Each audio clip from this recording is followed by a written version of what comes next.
Good morning students. आज की इस वीडियो में सबसे पहले मैं आपके साथ एक एक्सपीरियंस शेयर करना चाहूँगा। हम लोग जितना मर्जी पढ़ लें, बुक्स के रट्टे लगा लें, नोट्स के रट्टे लगा लें, लेकिन जब तक हम किसी परीक्षा से नहीं गुजरेंगे, मीन्स टू से कि जब तक हम कोई एग्जाम नहीं देंगे, कोई टेस्ट नहीं देंगे या कोई क्वेश्चन पेपर सोल्व नहीं करेंगे, तब तक हमें अपने सब्जेक्ट पे कॉन्फिडेंस नहीं आ सकता। तो इसी बात को ध्यान में रखते हुए we are going to start a series of NCERT solutions. इसके अंदर हम सभी चैप्टर्स की यानी कि जो एनसीईआरटी के अंदर प्रॉब्लम्स दे रखी हैं उनको सोल्व करेंगे। तो आज की इस वीडियो में हम लोग स्टार्ट करने जा रहे हैं चैप्टर इलेक्ट्रिसिटी, और उसकी एक्सरसाइज के अंदर जितनी भी प्रॉब्लम्स दी हुई हैं, जितने भी क्वेश्चंस दिए हुए हैं, उन सबको सोल्व करेंगे। तो जुड़े रहिए आपके अपने channel science classes bye Munjal sir. Students, chapter electricity और इसके एक्सरसाइज का फर्स्ट क्वेश्चन, इसको ध्यान से पढ़ते हैं। A piece of wire of resistance R is cut into 5 equal parts. These parts are then connected in parallel if the equivalent resistance of this combination is R dash. Then the ratio R is to R dash is. तो बेटा देखो इसके अंदर क्या दिया हुआ है, इसको पहले थोड़ा अंडरस्टैंडिंग करके सोल्व करेंगे। ऐसे नहीं कि ऑप्शन दे रखे हैं हमें ये 4 ऑप्शंस, इनमें से एक आता है, आपने देख लिया आंसर और टिक लगा दिया, ऐसा नहीं करेंगे। हमें क्या दिया हुआ बेटा कि क्वेश्चन के अकॉर्डिंग एक वायर है और इस वायर का जो रेजिस्टेंस है वो कैपिटल आर दिया हुआ है। अब इस वायर के 5 इक्वल पार्ट्स, क्या बेटा 5 इक्वल पार्ट्स को जो है इसमें डिवाइड कर दिया गया, कट कर दिया गया उसको, ठीक है। अब इन 5 जो इक्वल पार्ट्स हैं उनको जो कट करने के बाद इनका जो कॉम्बिनेशन बनाया गया है वो क्या बनाया गया है वो हम देख लेते हैं। यहाँ पे उनको पैरेलल कॉम्बिनेशन के अंदर जो है वो कनेक्ट कर दिया गया है, ठीक है बेटा। तो ये हम लोग सीख चुके हैं बेटा। तो इसमें क्या है, ये देखो इनका जो कनेक्शन है वो पैरेलल कॉम्बिनेशन के अंदर कर दिया गया। ये आपको सिर्फ याद करवाने के लिए कि इस तरह का ये कॉम्बिनेशन जो है आपका बन चुका है, ठीक है। अब जो यहाँ पे देखो बेटा, पहले जो वायर है उसका रेजिस्टेंस कैपिटल आर दिया हुआ है।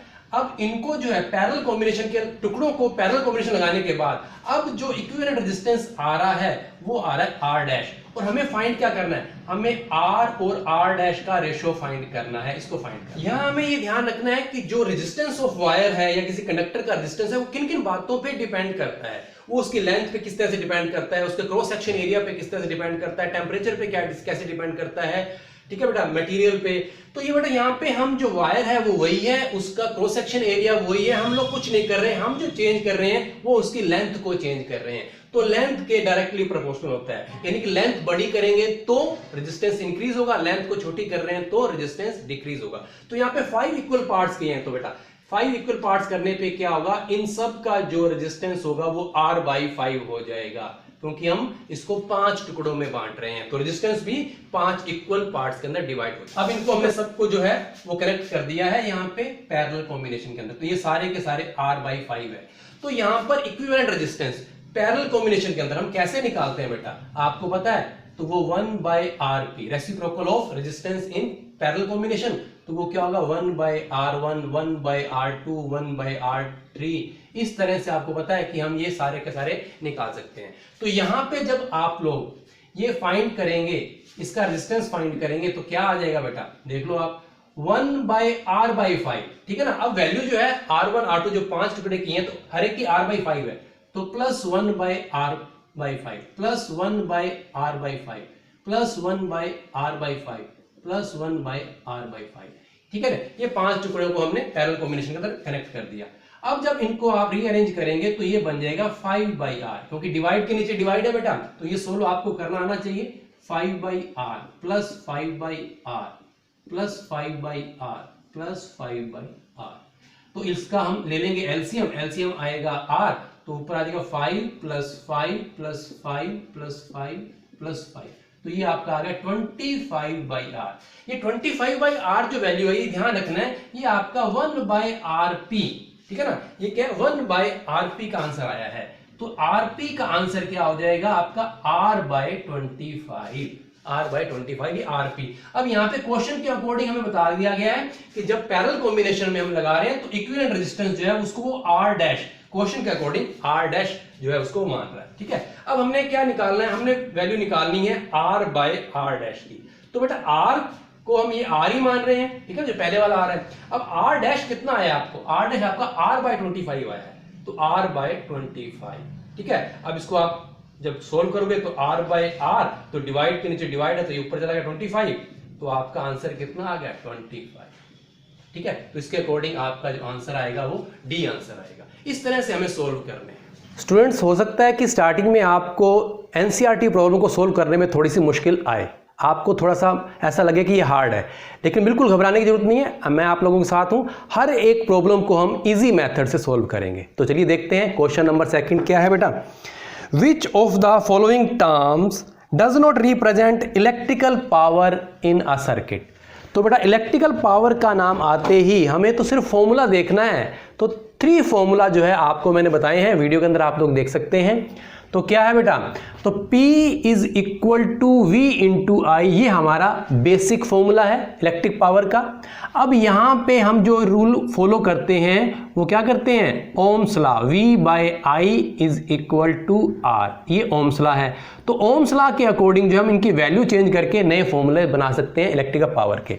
तो कैसे बनाएंगे बेटा, पहले हम V की वैल्यू चेंज कर देते हैं, तो V हो जाएगा V is equal to IR, तो यहां पे P is equal to IR into I, तो P is equal to I²R।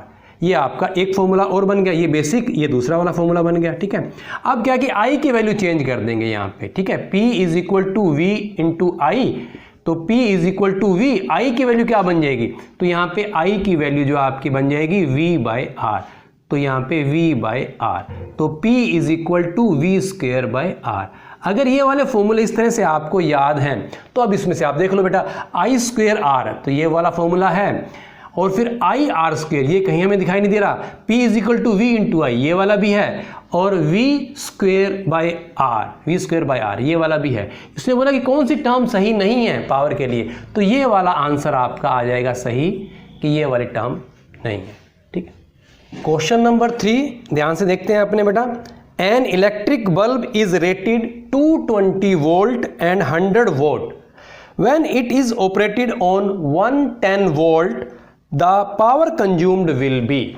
तो बेटा देखो 4 ऑप्शन दिए हुए हैं, इनमें से एक जो है अपने को ऑप्शन ठीक है वो सिलेक्ट करना है अपने को। तो बेटा आपको गिवन में क्या दिया हुआ है, आपको दी हुई है V is equal to 220 volt, ये दिया हुआ है। साथ में दिया हुआ है आपको पावर, दैट इज 100 वोट, ये आपको दिया हुआ है। अब क्या कर दिया गया है, इसी बल्ब को जो है दूसरी वोल्टेज यानी पोटेंशियल डिफरेंस चेंज हो गया है, तो V is equal to 110 volt के ऊपर इसको कनेक्ट कर दिया गया है, और आपसे पूछा गया है कि ये पावर कितनी होगी। तो हम क्या कर रहे हैं बेटा, इसको P1 मान लेते हैं, इसको P2 मान लेते हैं।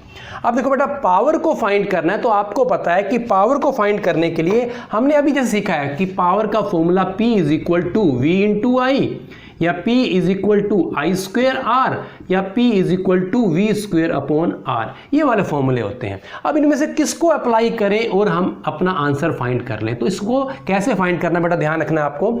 देखो बेटा V इंटू आई, तो V तो हमें दिया हुआ है दोनों कंडीशन के अंदर, ठीक है, लेकिन आपको पता है कि जैसे V चेंज होगा तो I भी चेंज होगा। पता ना आपको कि जैसे देखो पहले 220 वोल्ट पे लगाया हमने बल्ब को, फिर उसको 110 वोल्ट पे लगाया, तो वो उसके अकॉर्डिंग जब वोल्टेज चेंज होगी तो करंट को भी वो चेंज करेगा, आई भी V के अकॉर्डिंग आई भी चेंज होगा, ये ओम्स लॉ बताता है।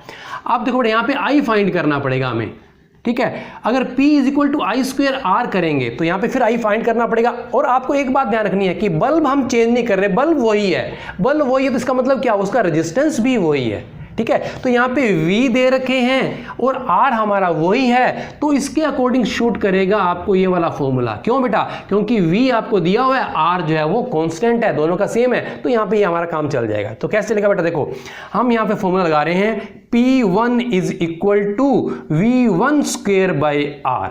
R चेंज नहीं करे, R को R1 R2 लिखने की जरूरत नहीं है, दोनों में सेम बल्ब है, तो ये वाला एक फॉर्मूला बन गया। इधर क्या बनेगा, P2 इज इक्वल टू, इसको हम ले लेंगे V2², ठीक है ना, यहाँ पे V1 यहाँ पे ये V2, तो V2²/R, ठीक है। अब अपने को P2 फाइंड करना है, तो अपने क्या करेंगे, ये P2 डिवाइडेड बाय P1 कर देंगे। इसको अपने डिवाइड कर दिया। जब आप डिवाइड करेंगे तो आपके पास फॉर्मूला क्या आ जाएगा बेटा, V2 स्क्वायर बाय R। अब R डिवाइड के नीचे डिवाइड लगाना है अपने को, P1 की वैल्यू पुट करनी है, तो मल्टीप्लाई करके हम इसको उल्टा कर देंगे। तो यहाँ पे क्या हो जाएगा, R बाय V1 स्क्वायर। ठीक है, ये आप अपने आप ही अपने दिमाग से सोल्व करना है इसको। तो R सेम है, ये कट जाएगा, तो आपके पास जो फॉर्मूला आ गया बेटा, P2 divided by P1 is equal to V2 by V1 का होल स्क्वायर। तो ये आप डायरेक्ट इस फॉर्मूले को भी यूज कर सकते हैं। ठीक है, अब अपने क्या करते हैं, इसकी वैल्यू पुट कर देते हैं, और वैल्यू पुट करने के बाद आप इसका आंसर जो है फाइंड कर लेंगे। यहाँ पे मैं इसकी वैल्यू पुट कर देता हूँ, तो P2 is equal to, V2 कितना है बेटा 110, और यहाँ पे कितना है V1 220, ये इसका होल स्क्वायर, और नीचे यहाँ पे है P1। P1 की वैल्यू भी हमें पता है कितनी बेटा, P1 की वैल्यू पुट कर देते हैं 100। तो अब आपका P2 की वैल्यू कितनी आ जाएगी, 110 इसका स्क्वायर है, नीचे 220 इसका भी होल स्क्वायर है, साथ में इंटू 100। तो इसको अब आप सोल्व कर दो बेटा, तो 0 से ये 0 कटिंग कर दो, 11 2 जा 22, 11 2 जा 22, तो ये 1/4। तो आपका आंसर जो आ गया 1/4 इंटू 100, तो 25 4 जा 100, तो आपका आंसर आ गया 25 वोट। समझ में आ गई बेटा बात। इस तरह से हम इसको सोल्व कर देंगे तो हमारा आंसर ये डी आंसर हो जाएगा। क्वेश्चन नंबर 4, क्वेश्चन बड़ा है लेकिन बेटा अपने कॉन्सेप्ट को आपने ध्यान में रखना है, आपको आंसर मिल जाएगा, घबराने की जरूरत नहीं है। जिन्होंने वीडियो नहीं देखी तो वो जाउल्स लॉ ऑफ हीटिंग वाली वीडियो देख लें और फिर इस क्वेश्चन पे आए। Two conducting wires of the same material and of equal lengths and equal diameters are first connected in series and then parallel in a circuit across the same potential difference। तो यहाँ जो आपने बात को ध्यान में रखना है बेटा कि जो वायर दी गई हैं दो, उनका सेम रेजिस्टेंस है, क्योंकि इसने बताया है कि वो सेम मटेरियल है, इक्वल लेंथ है और इक्वल डायमीटर है। तो यहाँ पर उन दोनों के अंदर कोई चेंज नहीं है, दोनों का रेजिस्टेंस सेम है। यानी कि रेजिस्टेंस जिस बातों पे डिपेंड करता है उन्होंने पहले क्लियर कर दिया कि दोनों के रेजिस्टेंस सेम रहेंगे। अब उनको जो जोड़ा गया है वो same across the same potential difference, यानी चाहे सीरीज पे लगाएं चाहे पैरेलल में लगाएं, जो बैटरी है वो पोटेंशियल डिफरेंस सेम रखा गया है। इस बात को भी ध्यान में रखना है।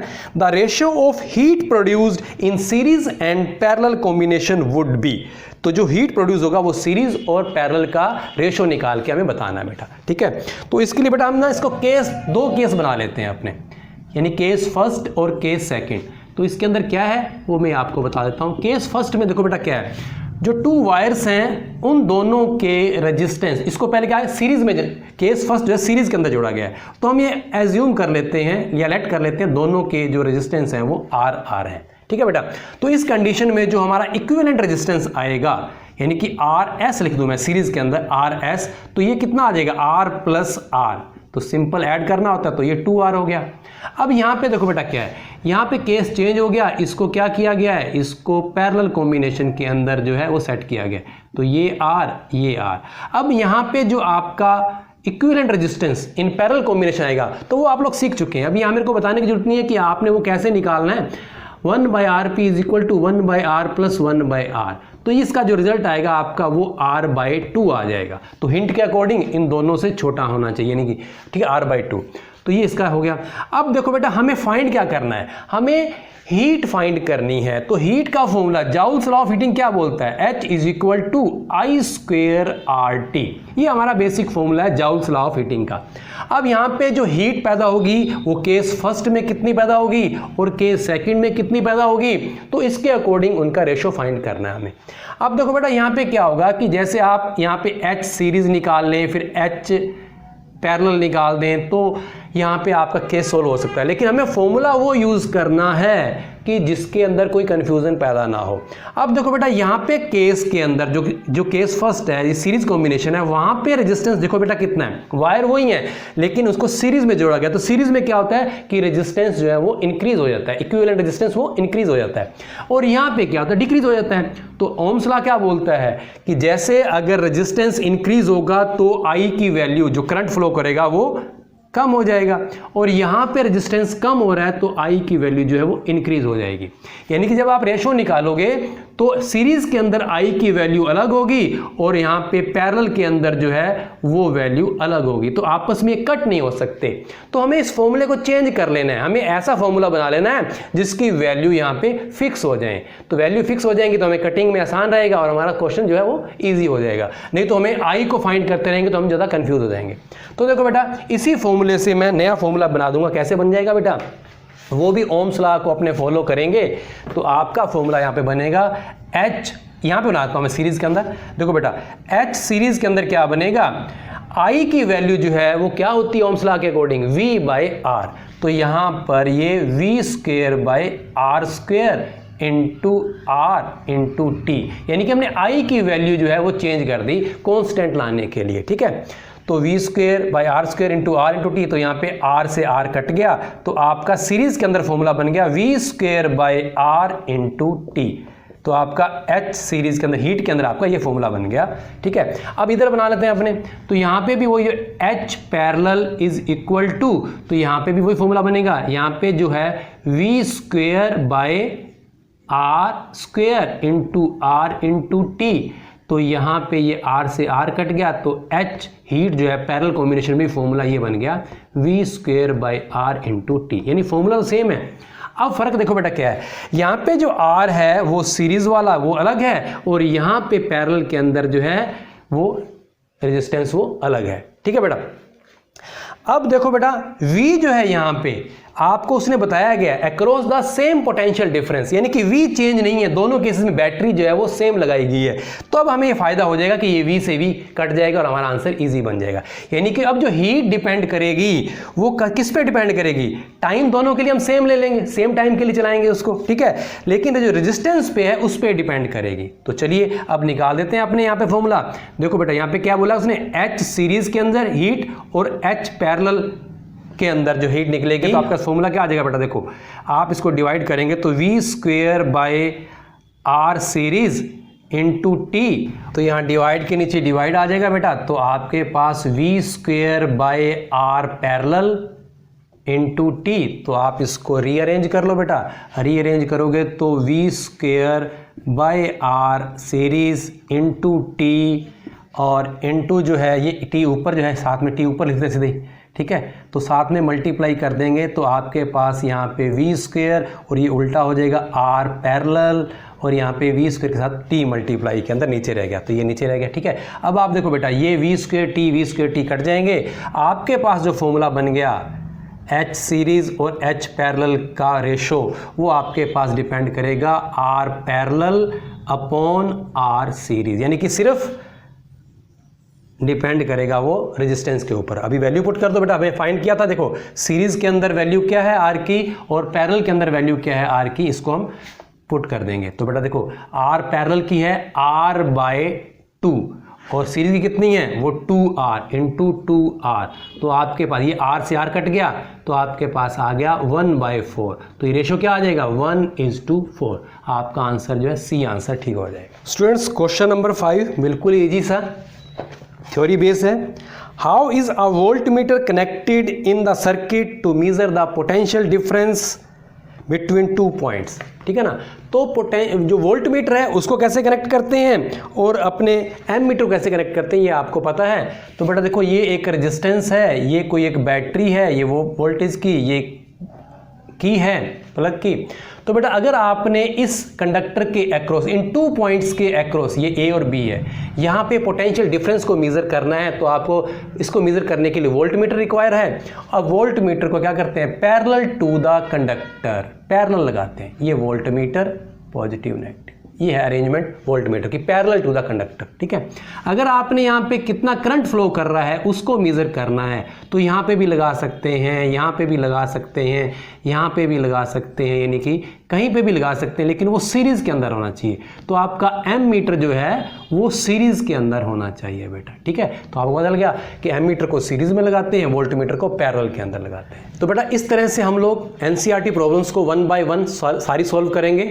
तो आप लोग जुड़े रहिए, घबराना नहीं है, लेकिन कैलकुलेशन खुद करके देखनी है। ठीक है, तो इससे आपको थोड़ा और कॉन्फिडेंस आएगा। तो stay tuned with your channel science classes bye Munjal sir.